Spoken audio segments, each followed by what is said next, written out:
Kali ini kita akan membahas tentang sejarah pahlawan yang ada di tanah Ternate. Beliau adalah Sultan Ba'abullah. Beliau merupakan Sultan ke-7 dan penguasa ke-24 Kesultanan Ternate di Maluku Utara yang memerintah antara tahun 1570 dan ke-1583. Ia dianggap sebagai Sultan teragung dalam sejarah Ternate dan Maluku karena keberhasilannya mengusir penjajah dari Ternate dan membawa kesultanan tersebut kepada puncak kejayaannya di akhir abad ke-16. Sultan Ba'abullah juga dinobatkan dengan gelar penguasa pulau, berdasarkan wilayah kekuasaannya di Indonesia Timur, yang mencakup sebagian besar kepulauan Maluku, sebagian dari Sulawesi.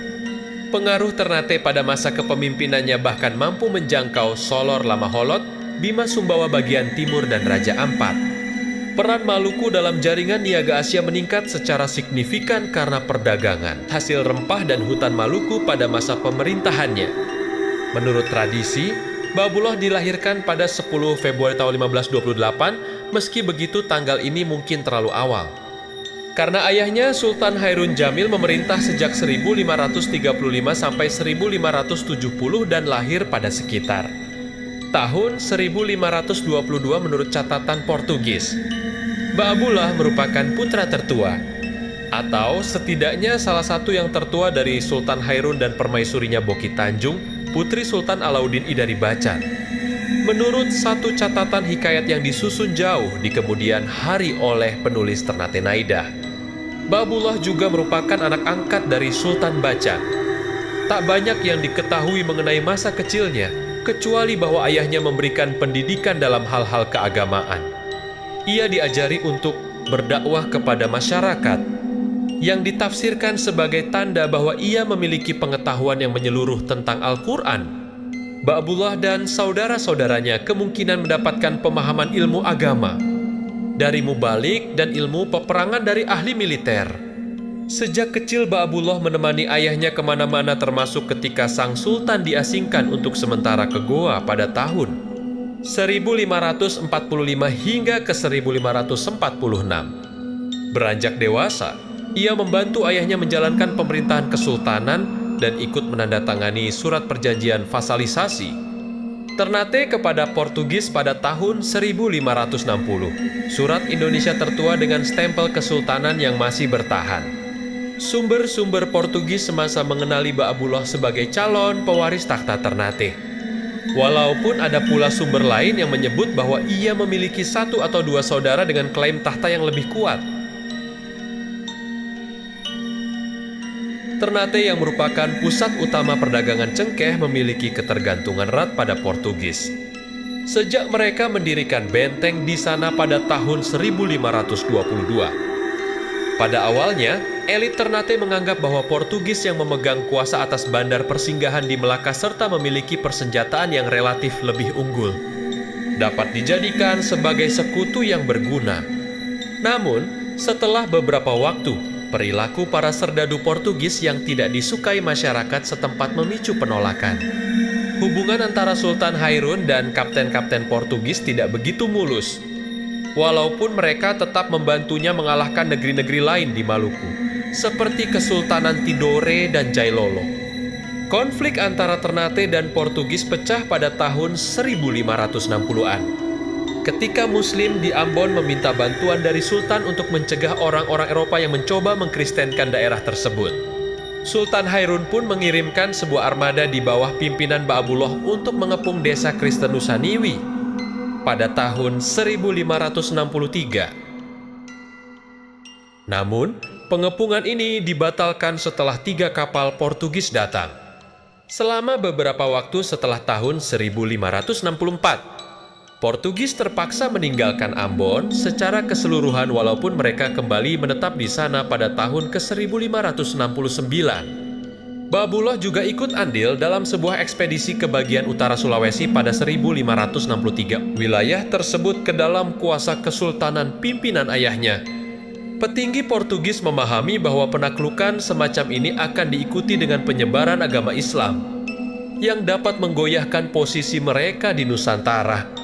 Sehingga mereka pun berusaha mendahuluinya dengan usaha pengkristenan penduduk Manado di Pulau Siau, Kaidipang, dan Toli-Toli. Terlepas dari segala perselisihan ini, hubungan Ternate Portugis tidak sepenuhnya rusak. Saat Goncalo Pereira mengirimkan sebuah ekspedisi ke Filipina pada tahun 1569, penguasa Tidore, Bacan, dan Ternate diminta untuk ikut menyertainya. Saat itu dari Ternate Ba'abullah memimpin armada dengan 15 kora-kora yang merupakan perahu bercadik besar. Namun, karena Ternate tidak begitu tertarik pada ekspedisi ini, Ba'abullah membelokkan armadanya di tengah perjalanan untuk menuju Selat Melaka dan melakukan aksi bajak laut di sana. Terlepas dari desersinya, ia tetap kehilangan sekitar 300 orang dalam perjalanan ini. Ekspedisi Portugis pun berakhir dengan kegagalan yang diam-diam disyukuri oleh ayah Ba'abullah, yaitu Sultan Khairun. Meski begitu, Ba'abullah tetap merasa tidak senang ayahnya terlalu ramah dengan orang-orang Eropa. Selepas perselisihan mengenai kepemilikan Pulau Ambon, Sultan Khairun semakin meningkatkan kekuatan Ternate hari demi hari. Perkembangan ini membuat pemimpin-pemimpin Portugis khawatir. Wilayah pengaruh Portugis di Halmahera diserang oleh pasukan-pasukannya. Sebagai penguasa jalur laut, Khairun juga dapat menghentikan pengiriman suplai bahan pangan yang vital dari Mauro di Halmahera ke pemukiman Portugis di Ternate. Nah, pada tahun 1570, Kapten Diego Lopes de Mesquita secara resmi melakukan rekonsiliasi dengan Sang Sultan Khairun. Tetapi hal ini tidak menurunkan ketegangan antar kedua pihak. Lopes de Mesquita pun akhirnya mengundang Sang Sultan Khairun ke kediamannya di Benteng Castella. Pada tanggal 25 Februari tahun 1570 untuk sebuah jamuan dengan modus bahwa ia hendak mengajak Sang Sultan mendiskusikan masalah serius. Khairun pun akhirnya menyanggupi undangan ini dan datang sendiri ke Benteng Castella. Karena pengawal tidak diperbolehkan masuk, Martim Afonso, Pimintel keponakan sang kapten, diperintahkan untuk berjaga di sisi dalam gerbang. Begitu Khairun hendak beranjak keluar, Pimintel menikamnya dengan belati hingga Sang Sultan Khairun pun gugur. Kematian Sultan Khairun memicu kemurkaan orang-orang Ternate serta raja-raja Maluku lainnya. Dewan Diraja Ternate yang didukung oleh para Kaicili dan sang ngaji penguasa daerah mengadakan musyawarah di Pulau Hiri dan menetapkan Ba'abullah sebagai Sultan Ternate berikutnya dengan gelar Sultan Ba'abullah Datu Syah. Menurut satu riwayat yang tercatat di kemudian hari, pada pertemuan itu mereka berikrar, apa yang mesti kita segani dari Portugis jika kita menyadari kekuatan kita sendiri? Apa yang mesti kita takuti? Apa yang dapat membuat kita putus asa? Bangsa Portugis memuliakan orang yang merampok paling banyak dan yang bergelimang kejahatan serta dosa-dosa besar. Negeri kita adalah tanggungan kita, dan begitu pula perlindungan akan orang tua, istri, anak-anak, dan kemerdekaan kita. Sultan bermaksud untuk berperang demi menegakkan kembali agama Islam di Maluku, membawa Kesultanan Ternate menjadi kekuatan utama dan mengusir orang-orang Portugis dari negerinya. Tak lama setelah penobatannya, Sultan Ba'abullah menyumpahkan permusuhan yang tak dapat lagi didamaikan kepada orang-orang Portugis di seluruh wilayah kekuasaannya. Untuk menguatkan posisinya, Ba'abullah menikahi saudari Sultan Gapi Baguna dari Tidore. Beberapa raja Maluku lainnya menyisihkan sejenak perselisihan mereka dan bergabung di bawah pasukan Ba'abullah. Begitu pula sejumlah penguasa daerah di sekitar Maluku, mereka bersatu berbendera Ternate. Ba'abullah juga didukung oleh beberapa panglima yang paham dalam peperangan, seperti Sultan Jailolo, penguasa Sula Kapita Kapalaya, dan juga Panglima Laut Ambon, Kapita Rubohongi beserta anaknya Kapita Kalasinka. Sebagai balasan atas pembunuhan Khairun, Ba'abullah meminta agar Lopes de Mesquita dibawa ke hadapannya untuk diadili. Benteng-benteng Portugis di Ternate yaitu Telako, Santa Lucia, dan Santo Pedro jatuh dalam waktu singkat, menyisakan São João Baptista kediaman Mesquita sebagai pertahanan terakhir. Di bawah komando Ba'abullah, pasukan Ternate mengepung São João Baptista dan memutuskan hubungan benteng tersebut dengan dunia luar. Suplai makanan dari luar tidak diperbolehkan masuk kecuali sejumlah kecil sagu yang hampir-hampir tidak dapat membantu penduduk benteng bertahan hidup. Walaupun begitu, pasukan Ternate sesekali memperbolehkan pertemuan antara penduduk benteng yang dikepung dengan masyarakat pulau lainnya. Sebab banyak penduduk asli Ternate kala itu yang memiliki hubungan kekerabatan dengan Portugis melalui pernikahan. Dalam kondisi tertekan seperti ini, orang-orang Portugis mengangkat Álvaro de Ataide sebagai kapten baru mereka menggantikan Lopes de Mesquita. Namun, pergantian kepemimpinan ini tidak menggoyahkan niat Baabullah untuk mengusir orang-orang Eropa. Selagi pengepungan tersebut berlangsung, pasukannya menyerang wilayah-wilayah yang menjadi pusat misi Yesuit di Halmahera dan memaksa penguasa Bacan yang sudah dibaptis untuk beralih kembali ke Islam pada sekitar tahun ke-1571. Pada tahun 1571, sebuah armada Ternate dengan 6 kora-kora besar di bawah pimpinan Kapita Kalasinka menyerbu Ambon. Pasukan Ternate juga berhasil menaklukkan wilayah Homol Pulau Seram, Ambelau, Manipa, Kelang, dan Boano. Tentara Portugis yang dikomandoi Sengku de Vescos berusaha dengan susah payah untuk mempertahankan benteng-benteng mereka dan kehilangan kuasa mereka di laut atas perdagangan cengkih. Dengan bantuan penduduk setempat yang sudah masuk Kristen, Vaslo sempat berhasil menangkal serangan Ternate di Pulau Buru selama beberapa waktu. Akan tetapi wilayah tersebut jatuh ke Ternate lama setelah serangan baru dilancarkan di bawah pimpinan Kapita Rubohongi. Pada tahun 1575 sebagian besar tanah Portugis di Maluku telah diambil alih oleh Ternate, dan suku-suku serta negeri-negeri yang mendukung Portugis telah benar-benar tersudut. Hanya São João Baptista saja yang masih dalam pengepungan. Selama 5 tahun sebelumnya Portugis beserta keluarga mereka mengalami kesulitan hidup di dalam benteng yang terputus dari dunia luar tersebut. Sultan Baabullah menuntut agar orang-orang Portugis di dalam benteng segera menyerahkan diri untuk meninggalkan Ternate dan berjanji akan memberikan kapal serta suplai agar mereka dapat mencapai Ambon.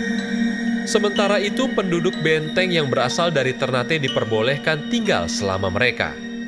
Mengakui pemerintahan kesultanan, Kapten Nuno Pereira de Lacerda menerima persyaratan tersebut. Maka, orang-orang Portugis pun menyerah dan pergi meninggalkan Ternate tak lama kemudian. Sultan Baabullah memegang janjinya dan tidak ada satupun dari mereka yang dilukai. Ia menyatakan bahwa orang-orang Portugis tetap dapat berkunjung sebagai pedagang dan harga cengkih untuk mereka tidak akan berubah.